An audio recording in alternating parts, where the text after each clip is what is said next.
ஆனா லவர்ஸ் யாரும் corner seat மட்டும் புக் பண்ணிடாதீங்க. அப்புறம் நீங்க டெம்ட் ஆனா நான் பொறுப்பு இல்ல. மச்சான் இது என்னடா படம், இந்த படத்தை ரிவ்யூ பண்றா அப்படின்னு சொல்லி கேட்டான். சரி நம்மளும் போய் பார்க்கலாமே அப்படின்ட்டு போய் பார்த்தா வேற எந்த படமும் இல்லைங்க. பாலாஜி, ரஷிதா, சாக்ஷி இந்த மாதிரி நிறைய பேர் அந்த படத்தை நடிச்சிருக்காங்க. என்ன படம் போய் பார்த்தா அந்த படத்தோட பேர் ஃபயர். இந்த படம் ஸ்டார்டிங்ல ஹீரோ இல்ல ஒரு மெயின் கேரக்டரை கொன்றுவாங்க. அவனை எப்படி கொன்னாங்க, எதுக்கு கொன்னாங்க அப்படின்ட்டு இன்வெஸ்டிகேட் பண்றதா இந்த படத்தோட மெயின் கதை. இந்த படம் ஃபர்ஸ்ட் ஹாஃப் பார்க்கும்போது என்னடா இது நல்லா தானே இருக்கு, இந்த மாதிரி படத்துக்குலாம் ஏன் இப்படி ரிவ்யூ பண்றாங்க, அதுவும் ஹீரோ எல்லாம் அந்த அளவுக்கு நல்லவனா இருக்கானே ஏன் இப்படி சொல்றாங்க அப்படின்னு யோசிச்சுட்டு இருக்கும்போது செகண்ட் ஹாஃப் பார்த்தா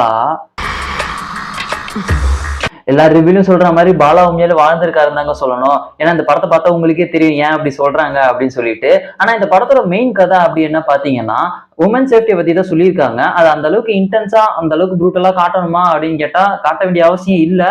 ஆனா இப்ப இருக்கிற ஜென்ரேஷனுக்கு எல்லாம் ரொம்ப தெளிவா காட்டினாதான் புரியுது அப்படின்றதுனால அப்படி காமிச்சிருக்காங்க.